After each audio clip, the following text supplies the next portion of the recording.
धर्म स्नेही सत श्रद्धालु यहाँ पर उपस्थित आप सभी भव्य वर पुंडरीक पुण्यात्मा महानुभाव आचार्य भगवान समंतभद्र स्वामी द्वारा विरचित रत्न करंडक शावकाचार्य की वाचना में जहाँ प्रोषदोवास नामक शिक्षापद की चर्चा चल रही है, आचार्य महोदय उस प्रोषदोवास व्रत के संबंध में विस्तार से समझा रहे हैं। 3 प्रकार के शिष्य होते हैं, एक मेधावी, एक मंदबुद्धि और एक मध्यम मार्गी। जो मेधावी होते हैं उनके लिए सूत्र रूप रचना की जाती है, जो मध्यम मार्गी होते हैं उनके लिए टीका की जाती है, और जो मंदबुद्धि होते हैं उनके लिए विशेष व्याख्याएं और भाष्य तात्पर्य वृत्ति आदि की जाती है। आचार्य महोदय ने प्रारंभ में प्रोषदोवास शब्द कहते ही मेधावी शिष्यों के लिए उस व्रत का स्वरूप कहा। मध्यम मार्ग के हैं उनके लिए प्रारंभ की 2 गाथा दे करके 3 गाथा दे के बता दिया, किंतु जो मंद हैं उनके लिए विस्तार से समझाना जरूरी है। विस्तार से समझ में कोई चीज़ आती है तो उसमें भ्रमित होने के चांस कम रहते हैं। कई बार व्यक्ति जल्दबाजी में ऐसा करता है, पूरी बात समझ नहीं पाता है और वह फिर भटक जाता है। इसलिए हमें अवसर मिला है तो व्याख्यान पूरा सुनना चाहिए। आधा व्याख्यान सुनने से अर्थ का अनर्थ हो जाता है। सब पूरा देख लेना चाहिए। कहीं दरवाज़ा लगा था, वहाँ लिखा था ये आम रास्ता नहीं है। संयोगवशात जहाँ नई शब्द लिखा था वहाँ खिड़की थी और खिड़की उसमें खुली तो पीछे की ओर पलट गया हुआ पल्लड़ और पूरा सामने दिखाई दे रहा था ये आम रास्ता है। व्यक्ति निकल के जा रहे तो चौकीदार ने रोका। उसने कहा क्यों, मैं नहीं जा सकता, यहाँ लिखा है आम रास्ता है। नहीं, ये आम रास्ता नहीं है, गेट लगा दिखाई नहीं देता क्या, मैं चौकीदार खड़ा हुआ हूँ, तो यहाँ यूँ के लिखा है आम रास्ता है, आप पूरा पढ़ो। उधर खिड़की बंद करके दिखाया, ये नहीं लिखा है, ये आम रास्ता नहीं है, ये जिनकी कोठी है उनकी कोठी में जाने का रास्ता है। ऐसे ही कई बार आधा व्याख्यान होता है, आधा प्रश्न सुन करके लोग कुछ ऐसे होते हैं, हाँ हाँ हाँ समझ में आ गया। अब क्या समझ में आया? थोड़ी देर बाद पूछे अच्छा दोबारा बताना, वो मैं भूल गया। फिर बताना, हाँ हाँ समझ में आ गया। तो चले गए, फिर लौट गए, अरे मैं पूरी बात थोड़ा दोबारा बताना। तो ऐसे बार बार समय व्यर्थ करने की अपेक्षा से व्याख्यान को एक बार मन लगा के सुनना ना ठीक रहता है। अधूरी बात और बिना प्रश्न की बात अपने प्रयोजन को सिद्ध करने में असमर्थ होती है। छोटे से प्रसंग से बताएं। एक महिला अपने बालक को औषधि दिलवाने के लिए किसी वैद्य के पास आई और वह महिला वैद्य से मिलने के लिए गई, अपने बालक को बाहर छोड़ दिया। बालक को बाहर छोड़ दिया, महिला अंदर गई, वैद्य से चर्चा की, अपने बालक को दिखाया। वैद्य ने कहा अभी मैं पूरी तरह से देख नहीं सकता, इस बालक ने भोजन कर लिया है, दोबारा से आना तब मैं इसका सही उपचार कर पाऊंगा, अभी तत्काल के लिए ये औषधि आप ले लो। वह महिला लौट जाती है। दूसरी बार पुनः महिला आती है, कोई साधन नहीं था आने का। उस बालक को अपनी पीठ पर बिठाल करके गोदी में लेकर के फिर कम से कम 8 कोस यानी 24 किलोमीटर चल करके आई। प्रातःकाल चलना प्रारंभ किया। वह 4 घंटे में महिला वहाँ तक पहुँची, वैद्य से मिली। उन्हें देखा, वैसे चर्चा करती हूँ, आज बालक उसने कुछ नहीं खिलाया। बालक ने मांगा, नहीं बेटा अभी तुम्हारा स्वास्थ्य खराब है, कुछ नहीं मिलेगा। बालक बार बार मांगे जा रहा था। वह महिला अपने बालक को बाहर छोड़ करके अंदर वैद्य से मिलने के लिए गई। वैद्य के उस क्लिनिक कहें या दवा खाना कहें, उसके सामने ही और भी दुकानें थीं, बाजू से एक होटल भी था। एक युवा लड़का आया, उसने होटल से नाश्ता वगैरह किया, देखा ये बालक मुंह सुखाए और टकटकी लगाई उस युवा को देख रहा है। उस युवा को दया आ गई और उस युवा ने बालक को पास बुलाया, खाओगे? बालक ने सिर हिला दिया, आंखों देखा। उस युवा ने उसे कुछ नाश्ता उसे करा दिया और नाश्ता उसका पेट भर के हो गया। अब वह बालक अंतिम गिलास नाश्ते का ले ही रहा था तो उसकी माँ आ जाती है और माँ कहती है ये कौन व्यक्ति है, मैं तो 24 किलोमीटर से पैदल आई बालक को दिखाने के लिए। वैद्य जी ने कहा था भूखे पेट खाली पेट ही इसकी टेस्टिंग हुई, तब मैं देखूंगा और मैं कितनी मजबूरी से आई, मेरा स्वयं का स्वास्थ्य भी ठीक नहीं है।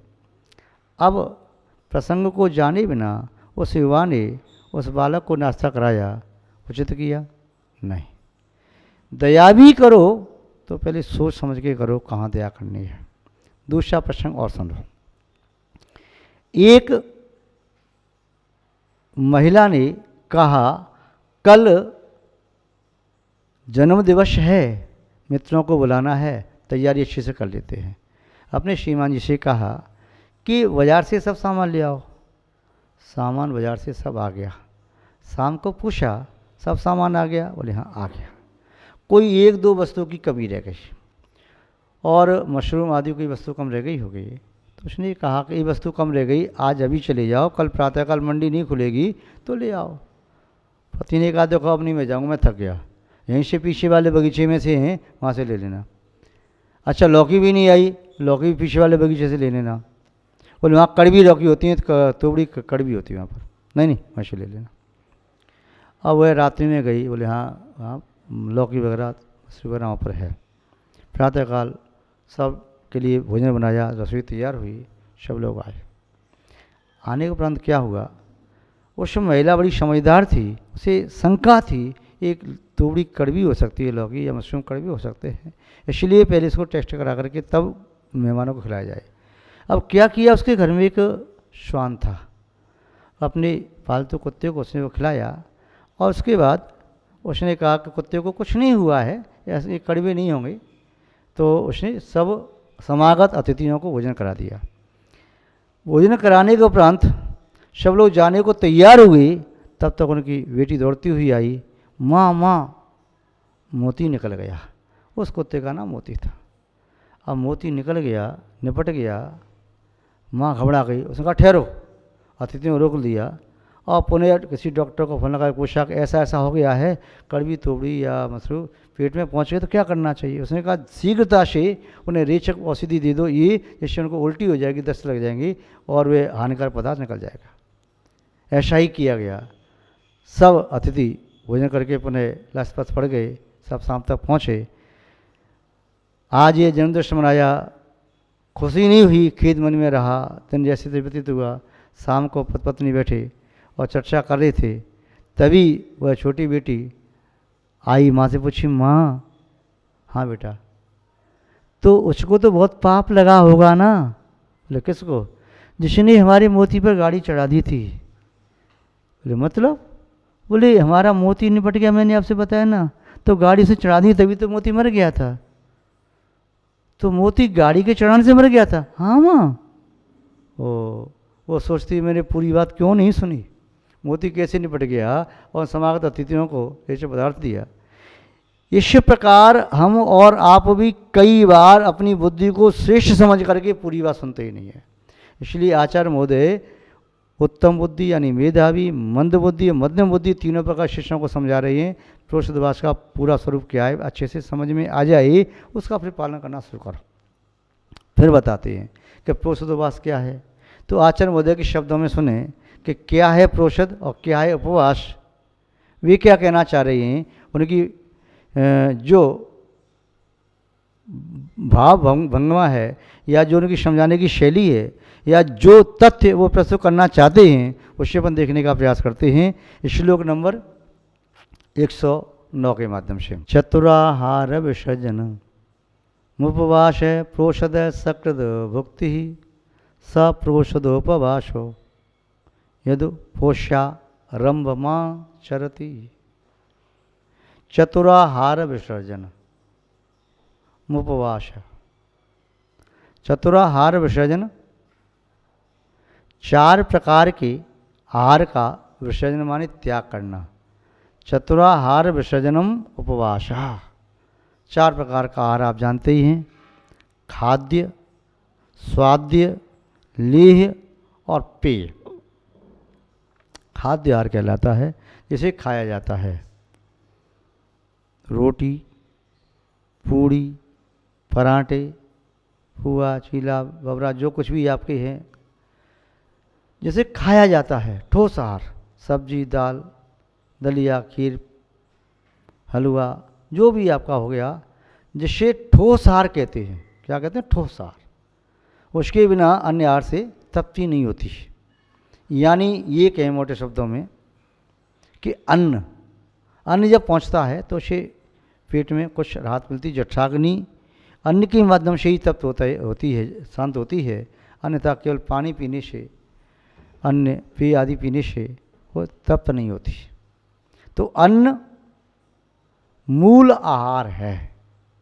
जैसे वृक्ष की मूल जड़ होती है, उसके अलग कर देने पर शेष जड़ें वृक्ष की स्थिति को बनाए रखने में असमर्थ होती हैं, ऐसे ही अन्न का त्याग कर देने पर शेष आहार से वह तृप्ति नहीं मिलती और शरीर की शक्ति भी घटने लगती है। क्योंकि अन्न के माध्यम से भोजन का मुख्य तत्व कार्बोहाइड्रेट प्राप्त होता है और भोजन के साथ लगा हुआ जो दाल हैं, जैसे चपाती के साथ दाल है, उससे प्रोटीन पाई जाती है और इसमें घी आदि की मात्रा है तो उससे वसा होता है। और इसमें पनीर आदि और मिठाई मिष्ठान जितने भी वे सब खाद्य में आते हैं, उनसे भी यथासंभव सब तत्व मिलते हैं। यानी कार्बोहाइड्रेट, प्रोटीन, वसा, विटामिन आदि मिलते हैं, लवण, खनिज जैसा सब प्राप्त होता है। तो मुख्य आहार यदि है तो खाद्य आहार है। उसके बाद आता है स्वाद्य। स्वाद के लिए लिए जाने वाला, जिससे पेट नहीं भरता, जो स्वाद के लिए ही होता है, इलायची खाना, सौंफ खाना, लवंग खाना, अजवाइन लेना। ये कितनी मात्रा में लेते हैं? थोड़ी मात्रा, या सुपारी आदि खाई, तो स्वाद के लिए, जिससे मुख का स्वाद चेंज हो जाए, वो स्वाद होती है। फिर आता है लीह। लीह आदि होता है, वह स्वाद और खाद्य के बीच की स्थिति है। लेह से पेट में आदर पहुंचता है और लेह आहार बालक से लेकर के वृद्ध तक सबके लिए उपयोगी होता है। अब इसके उपरांत होता है पेय आहार। पेय आहार पीने योग्य होता है, वह भी सबके लिए अनिवार्य होता है। वह अनिवार्य है 4 प्रकार का आहार। जैसे शरीर के लिए, तन के लिए 4 प्रकार का आहार होता है, ऐसे चेतना के लिए भी 4 प्रकार का आहार होता है। उस 4 प्रकार के चेतना के आहार को कहते हैं प्रथमानुयोग संबंधी, कर्णानुयोग संबंधी, चरणानुयोग संबंधी, द्रव्यानुयोग संबंधी। जो आहार मुख्य आहार है, ठोस आहार है, जिसे खाद्य कहते हैं, वह आहार है मुख्य रूप से प्रथमानुयोग। प्रथमानुयोग के बिना कोई आधार बनता नहीं। उसके बाद यदि स्वाद्य आहार है तो स्वाद्य आहार लिया जाता है, जिसे कहीं अपन द्रव्यानुयोग, जिसे एक लाइन पढ़ करके चिंतन करते चले जाओ। फिर आता है लेह आहार होता है, वह कर्णानुयोग, रबड़ी आदि चाटने वाला। और पेय आहार होता है, जिसकी सबको अनिवार्यता होती है, चरणानुयोग, जीवन में अंगीकार करना आवश्यक होता है। तो ये 4 प्रकार का आत्मा का आहार है, चेतना का आहार है। इन 4 प्रकार के आहारों की आवश्यकता होती है। जैसे शरीर को 4 प्रकार के भोजन की आवश्यकता होती है, शरीर निरोगी रहे, हष्टपुष्ट रहे, शक्ति से युक्त रहे, तो उसे 4 प्रकार का आहार चाहिए। इसी प्रकार आत्मा पुष्ट रही तो चारों अनुयोगों का स्वाध्याय उसे आवश्यक है। तो यहाँ बताया इसके प्रकार से, किंतु यहाँ आचार्य महोदय कह रही हैं कि चतुराहार विसर्जनम उपवास है। शरीर का उपवास कहलाता है 4 प्रकार के आहार का त्याग करना। और आत्मा के लिए यदि उपवास कराना है तो 4 संज्ञा और 4 कसायों को छोड़ो, 5 इंद्रिय के विषयों का त्याग करो और 5 पापों का त्याग करो, तब निस्संदेह आत्मा का सही उपवास होता है। ये आत्मा अनर्गल वस्तुओं का सेवन कर रही है, ये आत्मा के लिए युक्त नहीं है, हानिकारक है। अब कह रहे हैं प्रोषद क्या है, तो चतुरा आहार विसर्जनम उपवास। आगे कह रहे हैं प्रोषद सकृत भुक्ति ही। प्रोषद क्या है, सकृत भुक्ति। सकृत माने एक बार, सकृत और सकृत दोनों में अंतर है। सकृत का अर्थ होता है गंदे अर्थ में आता है, विष्टा अर्थ में आता है, और सकृत माने आता है एक बार। एक सूक्ति पर सुनी होगी आपने, एक राजा अपने पुत्र से कहता है बहुनाधीशे पुत्रम यदि बहुनाधीशे तथापि पठ व्याकरणम। हे पुत्र, यदि तुम ज़्यादा नहीं पढ़ सकते हो तो कम से कम व्याकरण पढ़ो। व्याकरण पढ़ने से क्या है, शकृत शकृत शकलम शकलम, शकल और शकल सकृत शकृत भेद ज्ञान हो पाता है व्याकरण के माध्यम से। सकल का अर्थ होता है संपूर्ण और शकल का अर्थ होता है टुकड़ा, और यहाँ पर शकत का अर्थ होता है एक बार। शकत माने गंदी वस्तु। तो यहाँ सकत शब्द का अर्थ देखते, सकत भुक्ति वाले एक बार भोजन करना, एक बार भोजन करना, उसी समय पानी पीना, उसके बाद कुछ नहीं ग्रहण करना, वह एक आसन कहलाता है। इसे प्रोषद कैसे है। अब कह रही हैं सप्रोषदो वासो, उसे प्रोषदोवास जानना चाहिए। किसे जानना चाहिए, यद उपोष्यारम्भ चरती, यद उपोष्यामारम्भ चरती, यद जो उपोष्या उपवास करके चरती, जो चरता है यानी भोजन करता है, एक बार भोजन करता है, उपवास किया, पहले एक आसन, फिर उपवास, फिर एक आसन, तो उसे क्या कहते हैं, सब प्रोषदोवासो, उसे प्रोषदोवास जानना चाहिए। इस प्रकार आचार्य महोदय समंतवत स्वामी यहाँ उपवास की व्याख्या ही कर रही हैं। तो ये व्याख्या संक्षेप में देखी, विस्तार से पुनः कभी चर्चा करेंगी। आज बस इतना ही। जय बोलिए श्री शांतनाथ भगवान की, परम पूज्य आचार्य गुरुदेव श्री विद्यानंद जी महाराज की, अहिंसा में विश्व धर्म की।